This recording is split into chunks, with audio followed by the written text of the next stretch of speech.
Live. Okay, great. Well, good afternoon, everybody, and thank you for attending my Economy and Transport Environment Decision Day. I do need to tell you that the meeting has been webcast on YouTube via the County Council website. Now, we have a few deputations today, so I just want to run through the process we're going to do.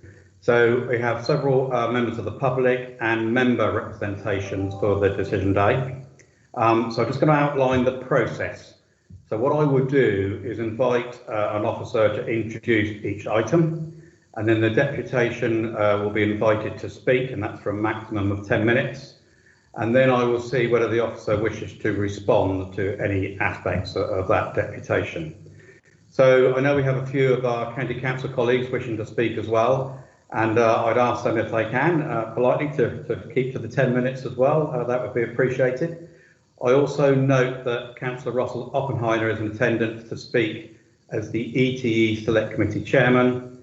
And I think Councillor David Simpson was going to be present, but I think he sent his apologies now, Katie. Do I understand that correct? Yes, he's got a clash, but he's going to try and join kind of soon if he can. Okay, all right. And he will be speaking as the opposition spokesperson, and we just heard if he can. And also Councillor John Benison sends his apologies. So with that in mind, we'll go straight on to agenda item 1. There's a project appraisal for the Brighton Hill roundabout. So would the officer like to present, please?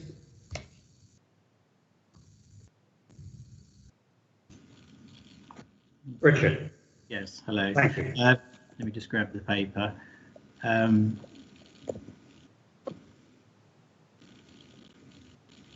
Do we normally go through the papers on screen? If you just give me sort of a brief overview of the paper, and then we'll go from there, if that's okay. Thank you. Yeah. I apologise, it's my first one presenting. No, that's okay. That's fine. Yes. So the recommendation we're looking for today, Councillor Humby, is the first one is around a revision of the design proposal.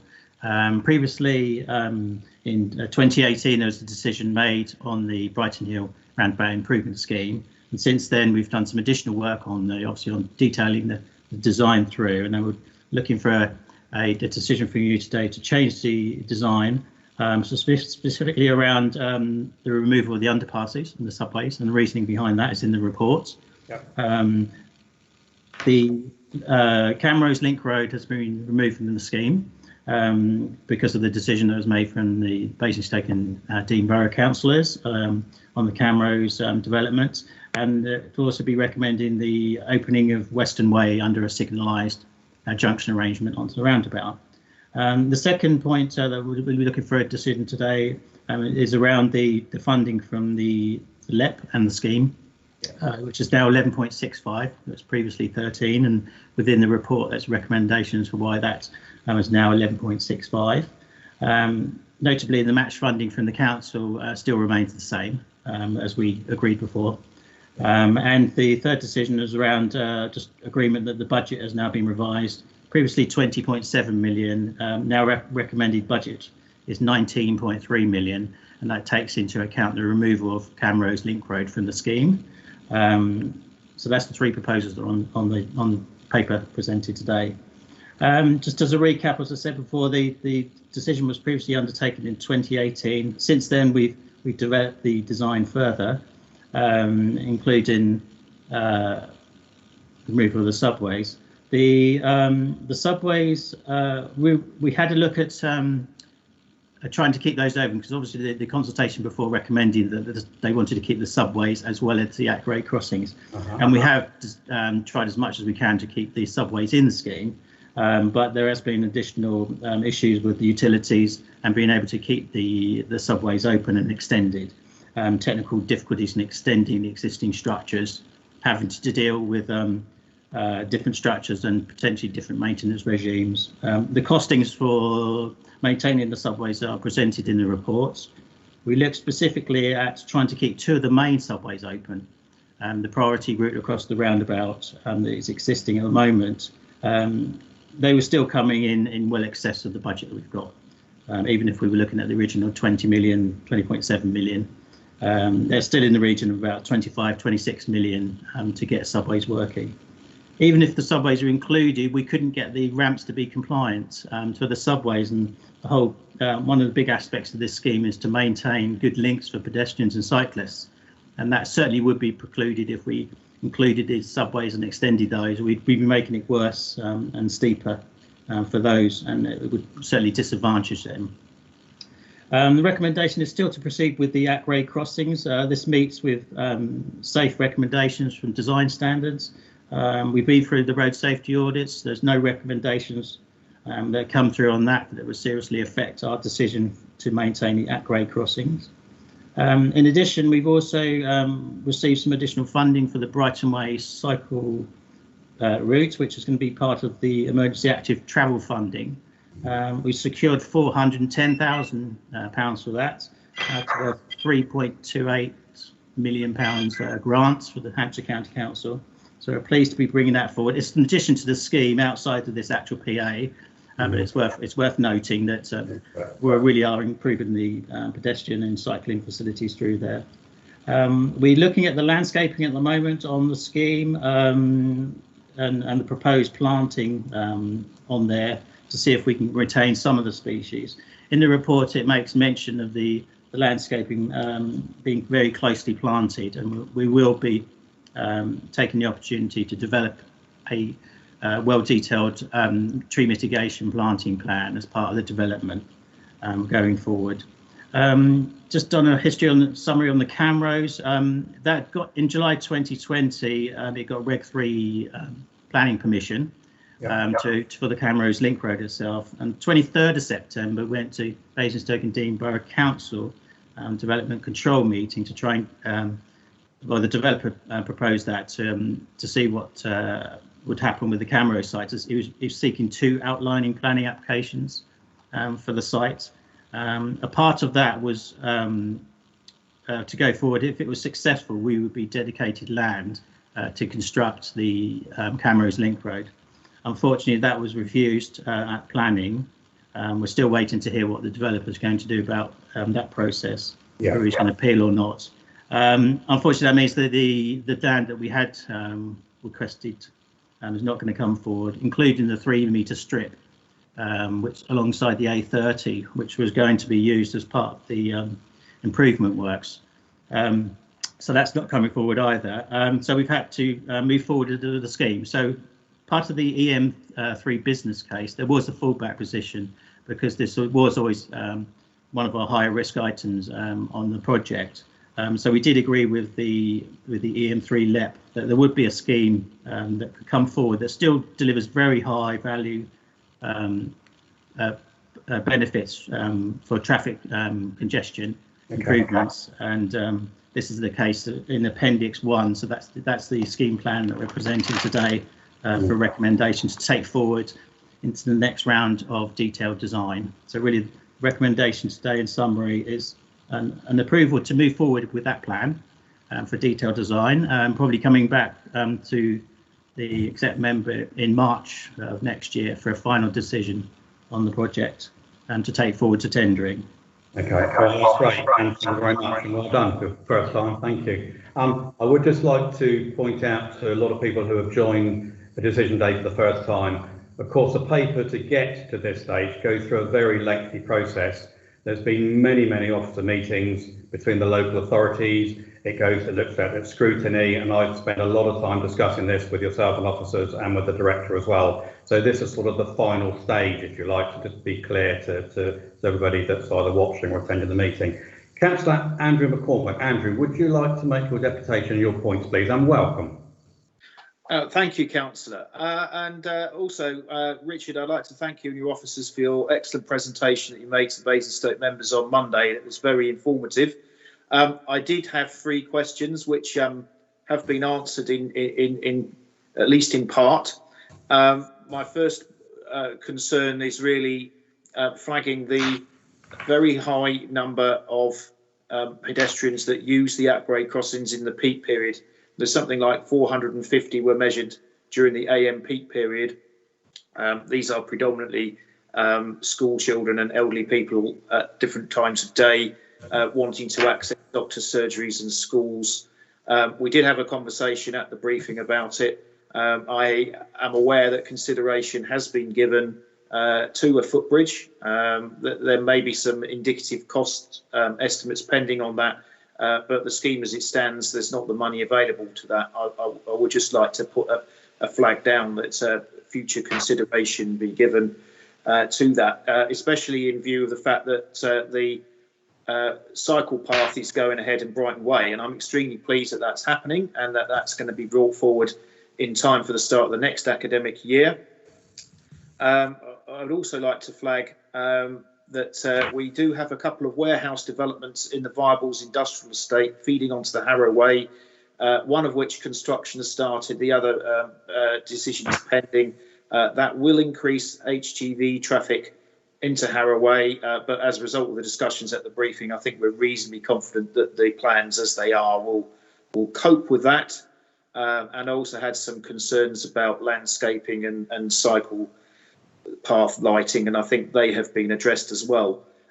Looking at the drawings, I mean, I think you've done an outstanding job with a very difficult project. It's a project like no other.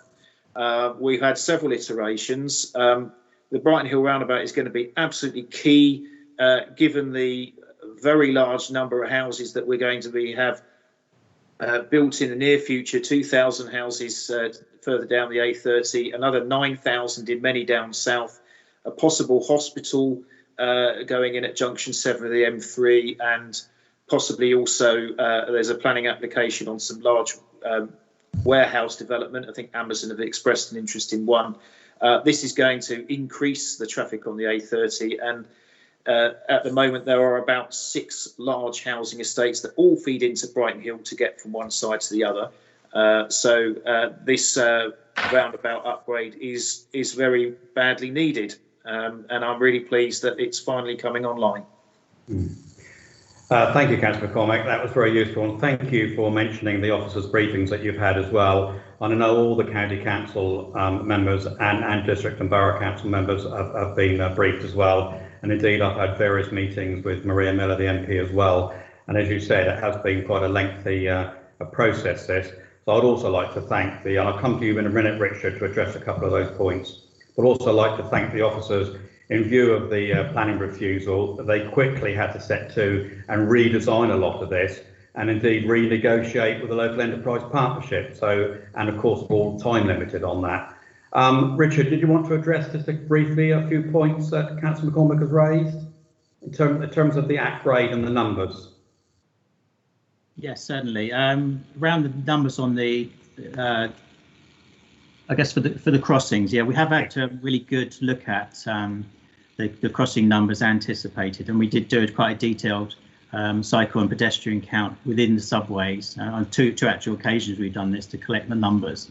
So we're quite aware of the movements across, not just for business, but a lot of school children moving across the roundabout in their going to and from school. We have estimated them because we track the numbers and how they were going through at certain times in 5 to 10 minute intervals. We've got a good feeling of how they're going to actually cross across the roundabout, and the designers have taken that into account when they've designed the crossings and any of the waiting areas around the crossings. So I'm confident that we've got the right numbers through there. A lot of the signalisation through there will be dependent on who's actually on the crossings. There'll be detectors on there, so I think we've got a good system for getting people across on the roundabout. Traffic numbers, we did talk about this at the briefing. The modelling, as with any modelling, is based upon the local plan that's in for Basingstoke, so it will account for some of the development that was identified in the local plan. There's also some additional figures in there, or growth figures, to account for development of businesses and new businesses opening up in Basingstoke, for example. Although the Amazon warehouse is not specifically in there, there'll be a growth factor that takes into account adjustments in traffic figures and possibly increasing HGV vehicles making deliveries. So I'm confident that they're actually in the traffic figures. Yeah, we've done some really good detailed traffic analysis of the modelling, and we've got that information back that is really proving that this is a really big asset. And I think after this meeting, we've got some information that we can share. on those traffic numbers. That's excellent. Thank you for that. And I hope, Councillor McCormick, that addresses some of the concerns you raised. I'd also like to reassure you, I'm getting feedback here, Katie. Can you hear that? Okay. Okay, it's fine. That I've had quite a few meetings recently in the last few days with our strategic planning team in terms of transport planning, and lots of those large potential developments you talk about clearly are being considered and being factored into all of that. And we're well aware of all the proposals that are coming forward. And of course, that starts to form the basis of the local transport plan 4 as well, the LTP 4 as well. So the team is joined up, and we'll continue to do that with yourselves and your fellow colleagues as well. And if we need any further briefings, I'm sure that can be arranged. I hope that addresses and reassures you on some of those issues. Stuart, would you like to make any brief final comment? Just very briefly, Chairman, if I may, I completely endorse what Councillor McCormick said about the significance of this roundabout in the kind of transport system in Basingstoke. And really just to underline what you said, Chairman, we are fully kind of working with Basingstoke colleagues about this kind of seismic shift that will probably be needed in cross Basingstoke access into the future with all of these development plans coming along. And I know Councillor McCormick and colleagues welcomed the fact that at the briefing that Richard referred to, it was confirmed that the roundabout design for Brighton Hill has also taken into account the future of a possible rapid transit system or metro system of some sort, which will undoubtedly have to play a part in Basingstoke longer term transport future to accommodate the sheer number of movements from east to west across the town that Councillor McCormick referred to. So absolutely endorse the fact that I think this is as future proofed as it's possible to get. But we're also recognising that the scheme is being built. It's a very complicated scheme, but it's being built within a tight budget and timetable for the spending. And I think the balance that's been struck is absolutely right. Good. Okay. Thanks, Stuart. Appreciate that. And thank you, Councillor McCormick, for coming along and giving up your time today as well, and making those points. And thank you to Richard as well. So, like I said, it's been a long process and an enormous amount of work gone on with the officers, also in joint working as well, to get to this stage, and changes at a very late stage. So all credit to the officer team. So, Katie, I'm very happy to accept the recommendations as set out in the paper on page 3 and paragraphs 2 to 4. Thank you, Katie. Okay, Councillor McCormick, if you don't wish to stay for the rest of the meeting, I won't be offended, but of course you're more than welcome to, I think, if you are, but I'll probably advise that you might want to turn your camera off, but if you want to stay, that's fine as well. Okay. Thank you. Okay, Katie, we're going to go on to agenda item 2, the divestment of the Skanska Infrastructure Services. So I think, is this Peter, I think, is presenting this? He is, Chair. I'd like to give a brief overview of the report, please. Thank you. Thank you. Yes, this is about the divestment of Skanska. Back in February this year, Skanska UK announced their intention to sell their infrastructure services division. And for us in Hampshire, that affects 3 highway contracts that we have. We don't know the name of the buyer yet. Skanska are coming to the end of their procurement process, but it's unlikely that an announcement will be made until later this month or early next month. Ultimately, this will mean there'll be the service provider we have for those contracts is very likely to change, and today's decisions are required to facilitate that change and allow the contracts to be novated. The contracts can be novated under the Public Contract Regulations 2015, and this offers Hampshire protection in terms that the contracts can't be changed in any way by the incoming service provider, and also the incoming service provider will need to successfully pass the qualitative requirements of the original contracts procurement process. Therefore, that provides us with assurance that the contractor coming in is capable and able to deliver the work that's required. That said, it doesn't mean that this is necessarily a fait accompli, but in reality, Hampshire has limited options with the process. So it's absolutely imperative that we undertake a thorough due diligence process and that we're satisfied that the proposed service provider is the right fit to deliver the services that are required.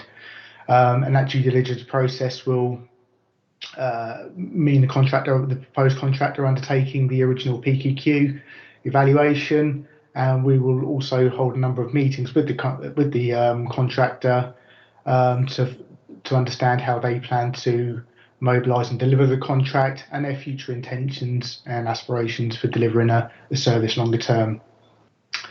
Therefore, the decisions required today, there are two decisions. The first is for the executive member to approve the novation of the contract subject to completion of the due diligence process. And the second decision is delegation to the director for ETE to approve the contract modifications, again subject to the completion of the due diligence process and in consultation with the executive member. Okay, that's great. Thank you very much. And I'll repeat what I said, perhaps on the other paper as well, about the amount of work that has gone on to get to this stage as well, and the number of discussions and meetings we've had. Councillor Russell Oppenheimer. Russell, you wanted to make a comment on this paper? Yeah, I just wanted to make a few remarks. Thank you, Chairman. Due to the size of the contracts and the importance of highway maintenance to our communities, this is inevitably going to be a matter of great interest to all councillors. I think it's right that the responsibility is delegated to the director in this instance, because it's a commercial matter where there may be commercially confidential discussions to be had. So I support the recommendations. And I just want to say that I think it's inevitable that there's some risk and uncertainty at this point of the process. But I have a 98% optimism factor about the disposal of Skanska Infrastructure Services for two reasons. I think firstly, the buyer is very likely to be committed to the future of the business. Otherwise, why did they buy it? And secondly, the buyer is going to be very likely to want management continuity. And I know we've got a good relationship with these people at this company, and I would expect the buyer of the parent company to want to keep that management team in place. So for those reasons, I would hope that the director will be able to reassure us in the spring of 2021 that he's confident about the future performance of these contracts. So thank you for the opportunity to speak. Thank you, Russell, and I appreciate the points that you've made and completely agree with them. Of course, a lot of that we still have to go through that process, but I think you're absolutely right. Clearly there's a vested interest, and we are looking at this very closely to make sure that we get that excellent service that we've been getting, and of course it's in the interest of whoever takes it on. Stuart, would you like to respond to some of that?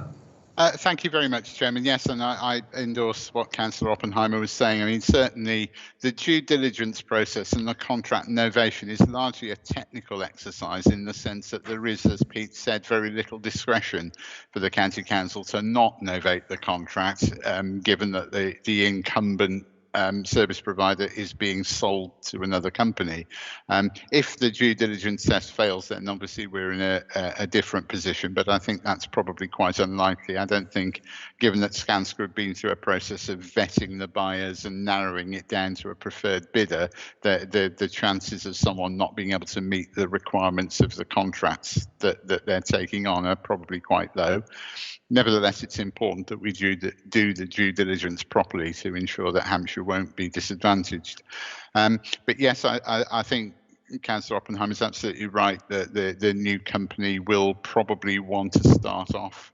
They wouldn't have bought into this business if they weren't in it for the slightly longer haul. Highways maintenance is a low margin business commercially, and therefore people tend to invest into it for the longer term, for the longer haul. We may therefore get a sort of second honeymoon period, as it were, with having a new service provider at the beginning of the contract, and now someone taking over at this point into it and get the enthusiasm, the investment, and the ideas and creativity coming forward there to help us, which I think would be particularly helpful at the moment, given some of the changing circumstances around climate change, as well as the financial pressures on the service. It would be good to get someone committed to innovation and further development. I do also agree about the importance of this contract to members and recognise how interested members are. And I have suggested that I think we would try to make a briefing about the highway contract and how it works, very much part of the induction process for new members coming into the County Council next summer. If there's any significant developments that come from the contract novation and any offers that the new service provider has over and above what we currently have, then I'll arrange for members to be briefed on that before we go into the pre-election period. But I wouldn't expect there to be any radical change in that contract. And finally, Chairman, I should say that in order to protect the County Council's interest, we've also suspended any consideration of extending the current contract, which we're entitled to do under the terms of it, pending the handover, see who the new service provider is, and more importantly, see how they perform on the ground at a difficult time before we kind of consider whether to extend the contract or to start the process of procuring a new highway service provider, which would come into effect in, I think, 2024. Thank you, Chairman. Thanks, Stuart. That's a really sensible approach, and I agree, as I say, all the comments that Russell made, but also about having a members briefing, and if there is something significant in between, we can brief the members at that point as well. So I think Councillor Oppenheim, that will reassure members where we are with the process, and we will absolutely ensure we keep everybody up to date as we proceed with that. So thank you for that. Thank you, Peter, also for the presentation. So with that, Katie, I am very happy to accept the recommendations on page 47 as set out in para 2 and 3. Thank you very much. Okay, so we're going to move on to agenda item 3. This is the Outer Winchester Strategic Flood and Water Management Pilot. I assume that's Simon, I think, presenting that. Is it Simon? Yes, thank you, Chairman, and good afternoon, everyone. So if I could briefly give you an overview of the paper. Thank you. In 2014, rising groundwater and surface water caused flooding to properties in the Outer Winchester area. By that I mean Littleton, Headbourne Worthy and Kingsworthy principally. The Southern Water Waste Treatment Plant was also affected, as was the Sir John Moore Barracks. Local businesses and the highway network significantly disrupted for some period of time. Chairman and councillors on the call will know that since that event, the County Council has been working very closely with the local parishes, the Environment Agency, City Council, Defence Infrastructure Organisation, Southern Water residents and various many others, investigating measures to manage that flood risk in the area and looking at the subcatchment as a whole. And I think that's a really important point. So we've got to the point now where we have a joint programme of works with Hampshire Highways for Headbourne Worthy and Kingsworthy. Approval has been given for a first tranche of work, and some of that has already been completed. More to do next year and beginning in January. A project proposal for a second tranche of drainage improvements will be submitted to you, Chairman, for decision in due course. So the implementation of those measures will significantly benefit the area. However, there will be a residual risk of flooding. So in terms of those works, we've obviously spent quite a long time developing those. But I think what they've demonstrated is there's only so much that what I might call traditional engineering approach can achieve in terms of giving us a solution to the problem.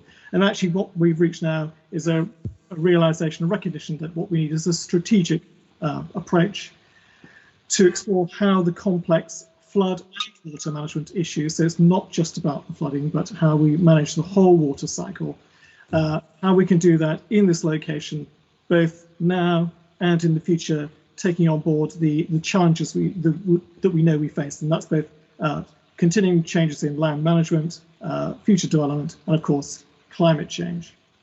So the proposed study will cover a broad range of topics, including extensive sustainable drainage systems, natural flood management, catchment sensitive farming, winter storage techniques, and lots of others besides. And we'll be particularly open to new and innovative approaches in looking at that, but not blind to how we can re-look at some of our traditional practices as well, things that we've perhaps lost sight of. In short, the whole thing will be looking at, I think, how we can improve stewardship of our water resources. So going forward, the proposal would be to do this very much in partnership, working very closely again with all of those that have been involved to date, extending that to include the Tester Nichen Catchment Partnership, Water Resources Southeast, involving our water companies much more closely, and the Southern Regional Flood and Coastal Committee. And we'll be doing that collaboration with those strategic partners on the basis that actually this is not just going to benefit this area, but potentially other areas, both in Hampshire and wider. So very finally, Chairman, we're intending to do the study in 2 stages. First stage will be very much just kind of scoping out the work, and then bringing that to you for with some recommendations for how we then proceed to a stage 2. So I hope that's helpful. That's great, Simon, and thank you for that. And I think the important thing to take out of this is about the strategic view for sort of the long-term resolution of some of these issues rather than just short-term. Councillor Porter, Jackie, you'd like to comment on this paper? Thank you very much indeed. And first of all, I just want to say thank you to Simon and his team for coming forward with this paper. I have to say, this is for me the result of probably quarterly meetings every year for 6 years. So to get to this point is very gratifying. So thank you, Simon and the team. And thank you very much for thinking that this is the way forward, because we know that the works that are going to be done in the spring will only bring about a limited improvement.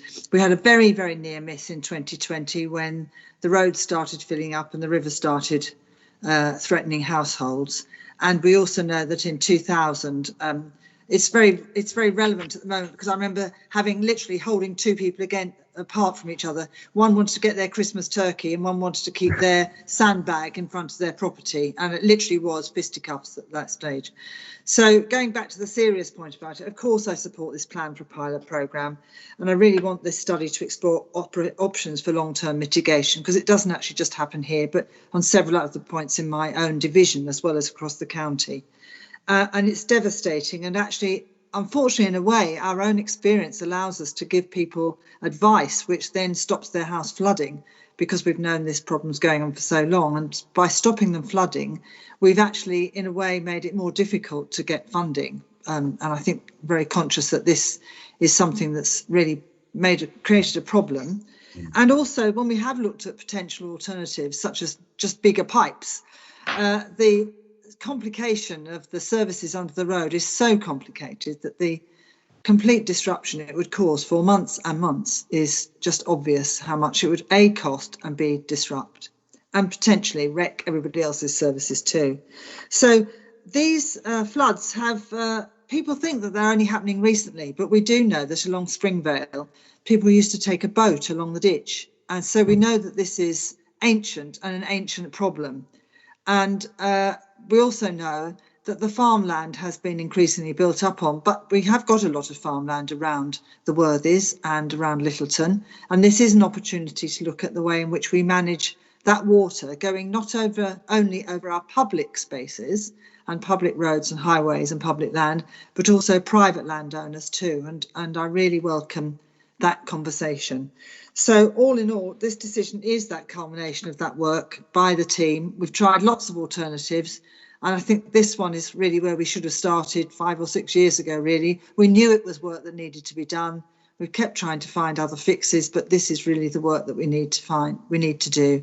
I'm not sure if we're going to be reinstating beavers in Hampshire, but as they have in other places, but I'm open to all options, and so are the public, I have to say.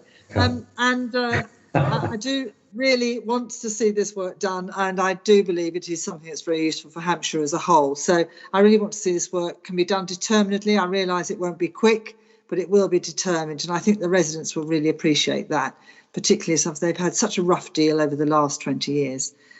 So thank you very much to Simon and the team, and I do hope you can agree this today. I'm very much hoping you will do, and that it will see improvements not just for Littleton, Headbourne Worthy and Kingsworthy, but long term for many other places in the county too.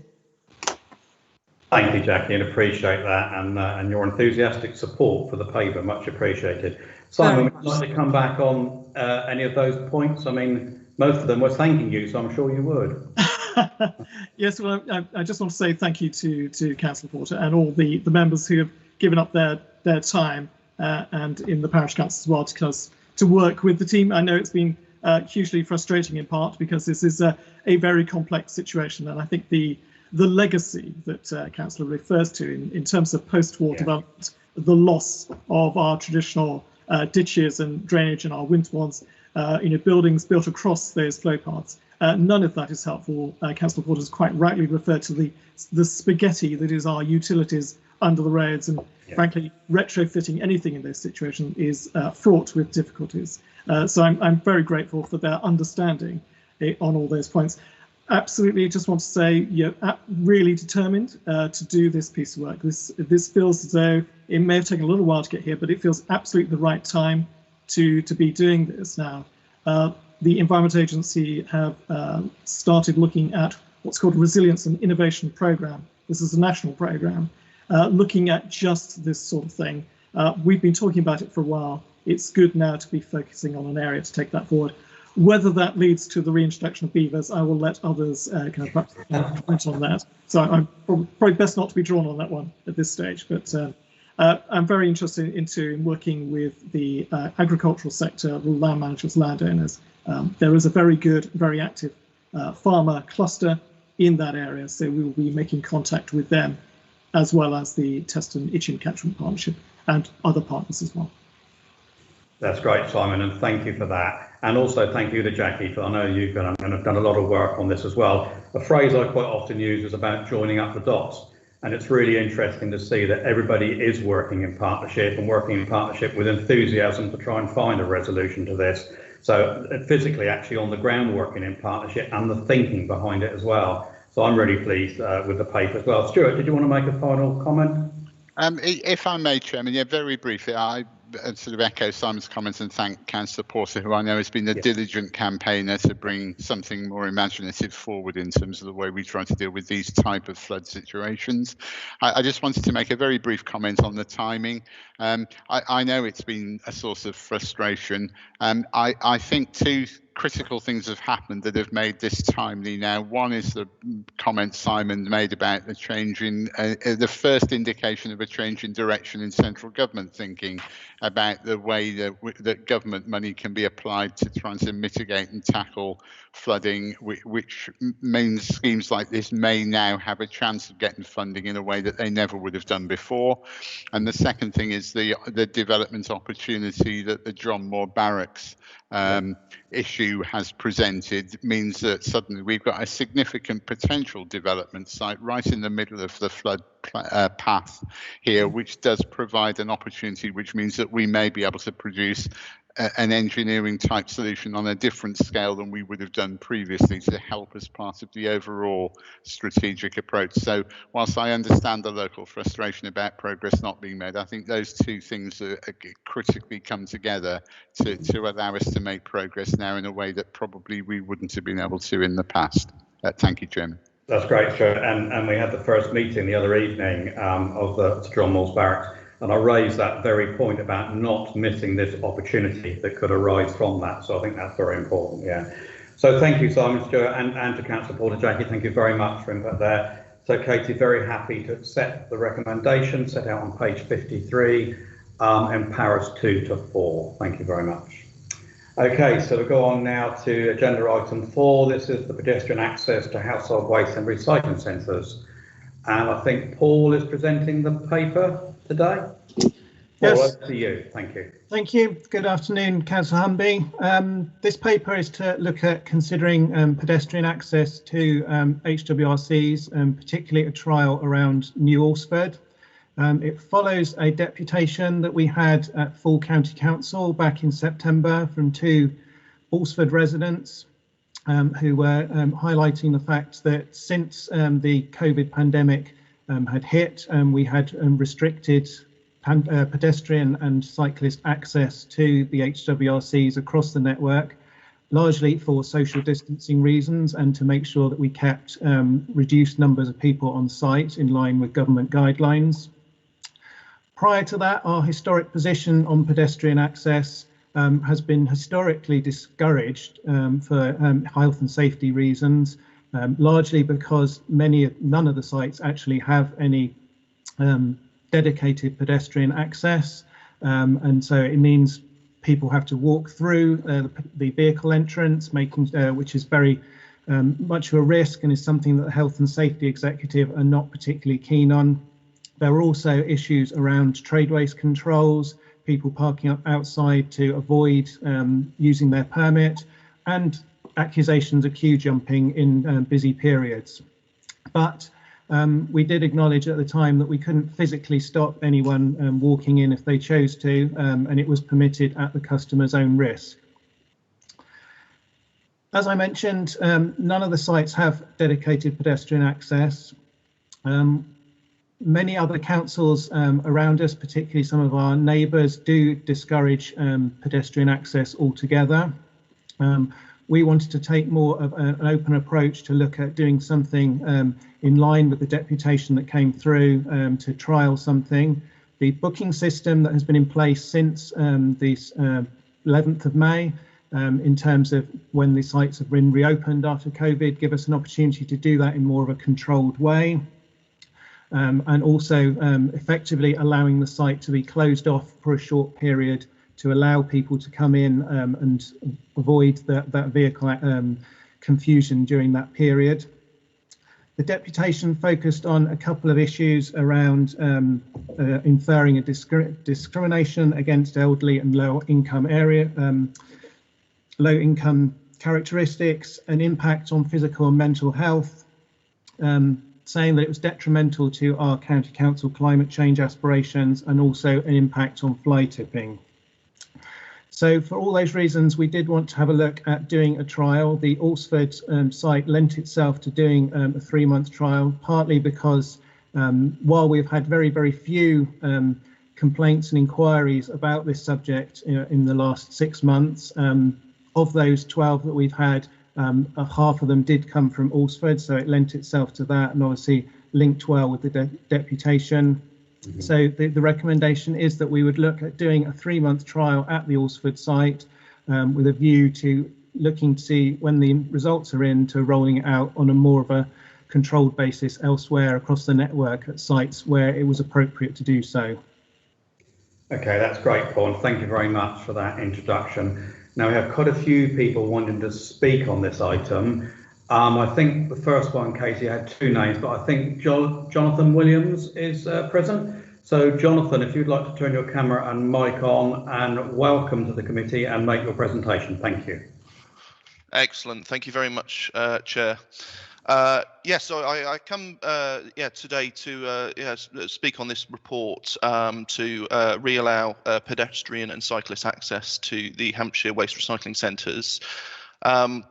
First, I want to pick up on some of the contextual information in the report. In paragraph 7, the report notes that not allowing residents pedestrian access to the sites has not proved to be a significant issue. I understand that the council must have a metric to measure this. However, society has changed in the way in which residents express their unhappiness. For instance, I have seen a number of frustrated residents expressing their displeasure on social media community groups, with a case no less than 3 hours old, where a Bishop's Waltham resident looking for pedestrian accessible glass recycling is not able to access the sites, and with the other removal of bottle banks from the old Budgeon store, there is nowhere for them to recycle that, bar with their regular Winchester City Council collection. Throughout the report, it's also referenced that prior to the pandemic, there was allowed pedestrian access to the sites. The nature of the pandemic has not made this prior allowance any more riskier, and by withdrawing a previously allowed service without proper consultation with residents has deprived people of a service. In fact, it can be argued that the new booking system brought in by the council has improved safety for potential access by pedestrians. With the booking system, car movement on the site and through the site's entrance is controlled and directed by waste recycling staff. With a protected period where pedestrians and cyclists can access the site, the risk of a vehicle movement and the safety concerns associated with car traffic are eliminated. Furthermore, the report in paragraph 13 references that there are only 2 recycling centres with residential areas in Hampshire. This is simply not true. As mentioned, Bishop's Waltham, I reside in Bishop's Waltham and would like to remind the council that access to this particular site, you must travel off the B2177, the main Winchester Road, down the residential Claylands Road, whereby there are a total of 82 houses you must pass in order to access the site.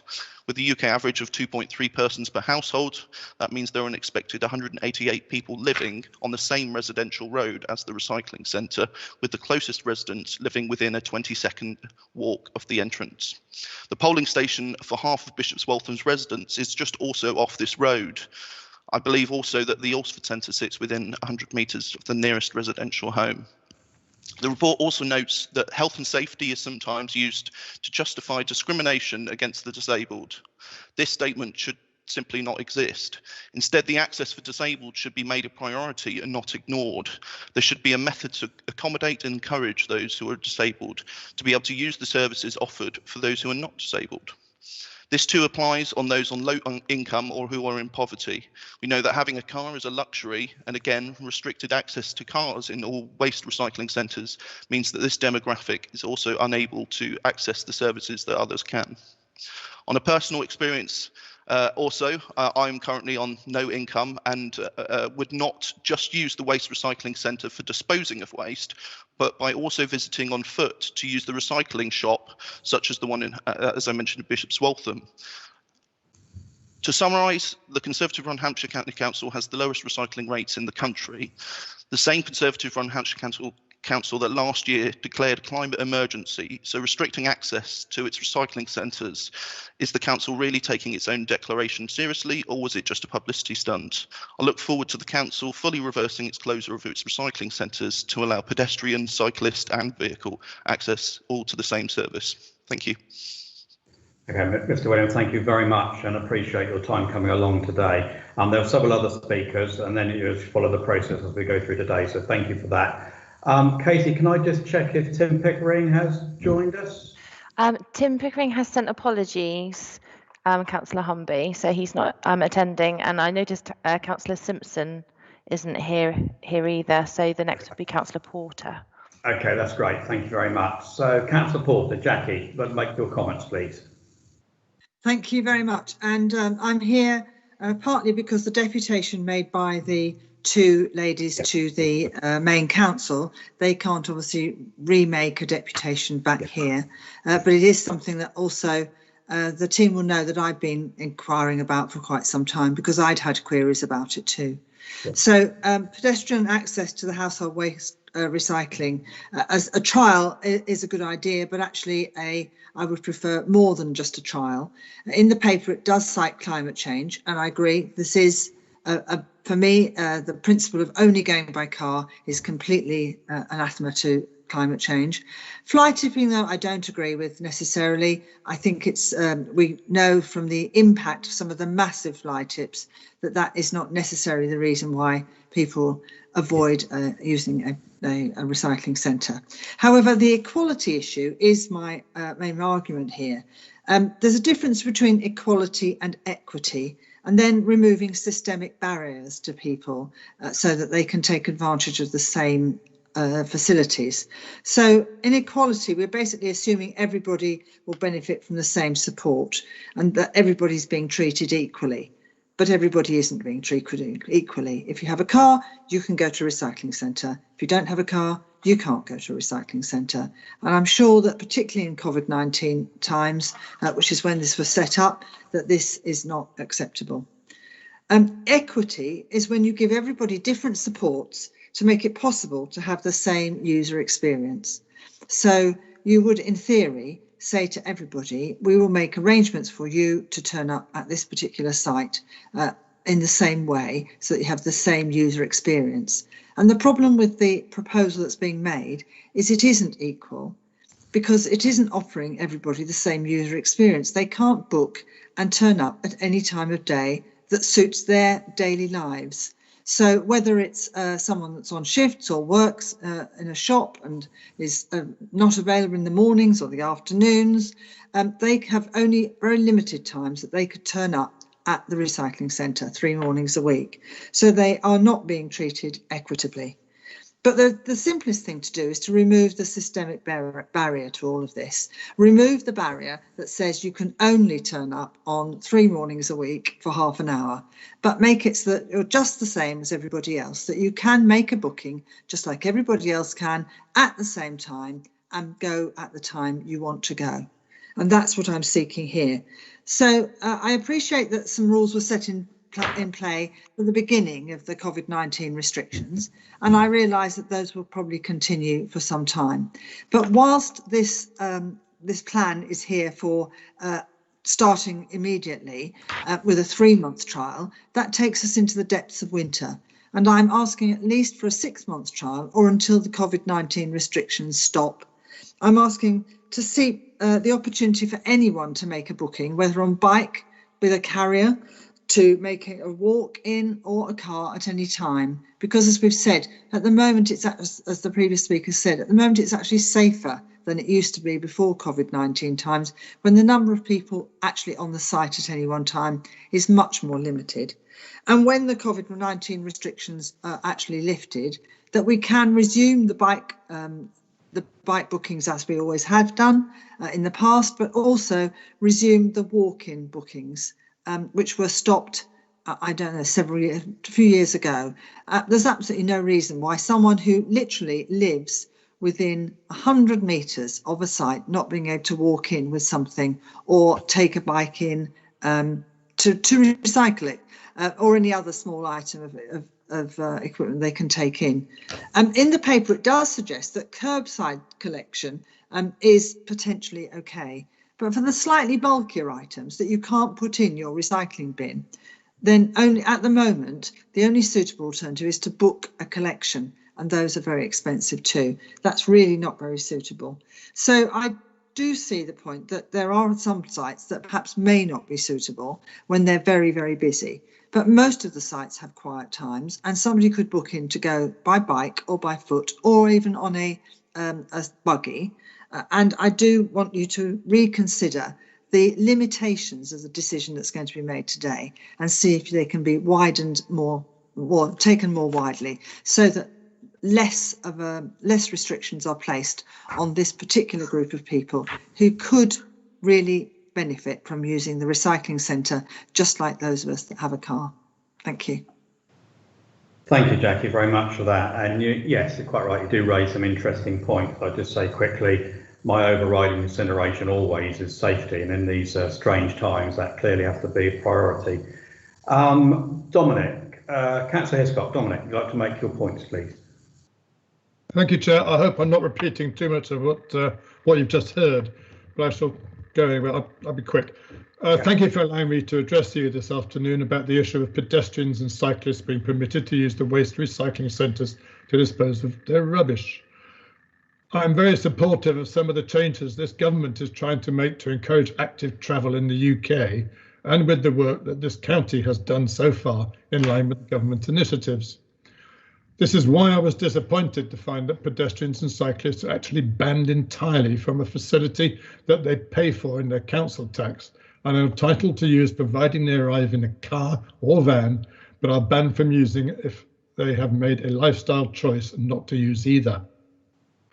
The ban seems to stem from the hazardous nature of these sites as soon as a person steps from the road onto the waste recycling centre, as well as the lost revenue caused by having to close the centre for short periods, while pedestrians and cyclists are on the site recycling the waste at the facility they pay towards. I read that the HSE frown on mixing pedestrians and traffic, but is not a person a pedestrian once they're out of their car anyway. What I don't understand is why these places need to be more inherently dangerous than the public roads and pavements cyclists and pedestrians have used to get there. And why, if cars can be held at the gate for another car to leave, can they not be held until a pedestrian leaves? After all, a pedestrian will spend much less time depositing their portable rubbish than someone with a car full. I also don't understand why these places are so fraught with danger that they are safe for staff and drivers out of their cars walking about on the site, but not for pedestrians walking about on the site. Or if this is the case, should they not be made safer for all? Councillor Judith Grujelski, Executive Member for Public Health at Hampshire County Council, talks about the public health benefit of active travel. But this ban is just one more small obstacle in adopting active travel as a lifestyle. I do appreciate the report asked to carry out a trial at one of the sites for a 3-month period in the depth of winter for 3 30-minute morning slots on days not yet specified that may not include a weekend, and with one other condition that they pre-book before turning up, even when they don't know what the weather will be. This is the only condition, incidentally, that puts them on a par with car drivers, and it could look as if the whole trial is being set up to fail. The report also suggests the trial only at a site which the report says is unsuitable for pedestrian traffic anyway, but not suggesting a trial at other sites that may lend themselves better to other possibly more successful trials. Therefore, I'd like to suggest 3 changes to the trial. 1, to run longer than 3 months for at least 6 months. Secondly, not to have half-hour slots 3 times a week, but turn-up slots, turn up normally, with pre-booked slots, and to be extended to other Hampshire waste recycling centres in the Hants area. So thank you for that. I appreciate your time. Thank you. Councillor Scott, Dominic, thank you very much for that, and I appreciate that. As you said, some similar points, but some new issues raised there as well, so thank you for that. Okay. Councillor Oppenheimer, Russell, you wanted to speak on this item as well. Thank you, Chairman, and it's been interesting discussion so far. I was very pleased to see this proposal for this trial because of the link to our active travel agenda that Councillor Hiscock mentioned. Just 3 quick points from me. I think a trial is the right way to go about this because the level of demand is uncertain, and until we actually check it out by offering the slots, it's very difficult to know how many people are going to take it up. And health and safety has to be absolutely the paramount consideration. So until we've established the level of demand, it's very difficult to know how to proceed. And secondly, I think Petersfield may have quite an unusual HWRC. I have a few residents who get the train from Liss and take their items to the HWRC because although we're on an industrial estate, we're less than 10 minutes from the station to the HWRC. So I think, it is actually something that will be appreciated if this gets rolled out in Petersfield. And I thought that point was worth making. And thirdly, I'd just make a plea for more operator discretion. During the pandemic, they have been quite rigid for understandable reasons in operating the ban on pedestrian access. As we get into a different environment post-vaccine with different tiers, I hope that the operators will be given more discretion to actually allow pedestrian access at different times if it's safe to do so, if they feel it's safe to do so. But I think 3 months is a reasonable amount of time to establish how it's going. Trials can always be extended if there's a good reason to do that, but I would hope that it goes well, and after the 3 months, we'll be reading a report to you, Chairman, recommending that the policy is extended. But we'll look forward to seeing what happens. That's all from me. Thank you. Thank you, Russell. Lots of interesting points raised, and I'm interested in the issue about the timing, I think, and not only the length of the trial, but when it is through the winter months. I would also like to put on record, Katie, that I've had thanked Sarah Wood for her email on the 28th of November, and just to, I suppose, record that I've had quite a bit of other correspondence as well. So I'd like to thank everybody that's contributed to that. I'm interested in Councillor Oppenheimer's points about Petersfield as well. I think what I might do, Katie, if that's all right, I think if Stuart's happy with this, I think I might just pause here for a minute and have a conversation with the director about some of the points that have been raised. If it's okay, can I ask for the webcast to be paused for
Okay, great. Well, welcome back, everybody, and apologise for that slight delay. I think, having listened to everybody, and I think there's some new points that have been raised today, and I've had a quick, very brief chat with the director, Stuart Jarvis, and I know, and quickly with Susie as well, just to confirm that we can do this. But what I decided to do, I'm not going to make a decision today. That's what I've decided to do, and I'll say why. Lots of, or quite a few issues have been raised that maybe I haven't fully considered. And I said I've had emails right up until today as well, and the points that have been made. So what I think I would like to do is ask Stuart and his team to do further work on this and understand all the implications and the points that have been made, and bring it back to another decision day early next year. Now, I have to confirm a lot of this with Stuart and at that point with the team as well, but that's what I'm going to do today. I'm also interested in terms of where we are through the winter months. I think that was important. And as we go through the spring into summer, might be a more appropriate time. We get extended opening hours, a higher use as well. So I think we'd probably get a better pilot to understand exactly the use at a better time of the year. And hopefully by then, of course, we might have moved on to some slightly reduced restrictions that we're getting as well now. So I think for all those reasons, well, that's what I'm going to do. I'm not going to make the decision today. I will speak to Stuart and then we'll come back to everybody. I can't give you a timeline on that at the moment, but we will bring it to, as I say, to a future decision day. So what I would like to do is genuinely thank everybody that has made representations today. The members and to Jonathan Williams as well, and for giving up their time, and hope that we'll be able to come back in the future with another paper, having considered those points. There will be lots of people to consult in terms of like the health and safety executive and understand that those legal responsibilities, but I will reiterate again that safety would be my, and has to be and should be my overriding concern. So with that, Katie, I'm not going to make the decision today, clearly, so I don't need to go to the report. And I'll let you maybe speak to Stuart later to understand how we record that and with the legal team and what the process will be. And we'll make sure that's made clear to everybody that's either on the call today or is listening, and we'll produce something to make that clear. So again, thank you all very much for your input today. That's what the decision is at the moment, not to make a decision, if I can say, and we'll come back with a future paper understanding what all those issues are. Susie, I'm just looking at you. You're comfortable with that and the process. I'm getting a nod from Susie, so I'll leave it. Councillor Humby, yes, thank you. I think that works. I think you've deferred the decision for today to a future decision once all the matters have been fully considered. Okay. All right, that's great. Thank you, Susie, for that. And thank you for Stuart for your time as well. And again, thank you to everybody for their patience as well. Now, we're going to move on to the last agenda item. And I fully understand that those who are here for that last agenda item do not wish to stay. That's absolutely fine, but thank you for your attendance.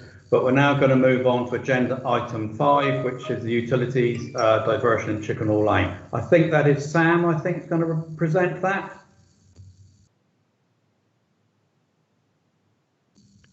I'm not sure Sam's with us. Yes. Oh, he's just joined us. Excellent. Sorry. Thank you, Chairman. Apologies. I was attending primarily for the previous item as well, but I'm happy to cover this item. This report relates to a piece of land the County Council purchased in Eastleigh at Chickenhall Lane, with the potential for development for future recycling infrastructure. As part of that land agreement, there's an existing rising main pipe that runs across the site that Southern Water own, running across from the airport through to the sewage treatment works to the east of the site. This pipe cuts across the centre of the site and effectively sterilises a large proportion of it from development. The proposal is to ask Southern Water to divert the pipe around the boundary of the site, thus making it as much of the site available for development as possible to bring forward for future uses as we see fit.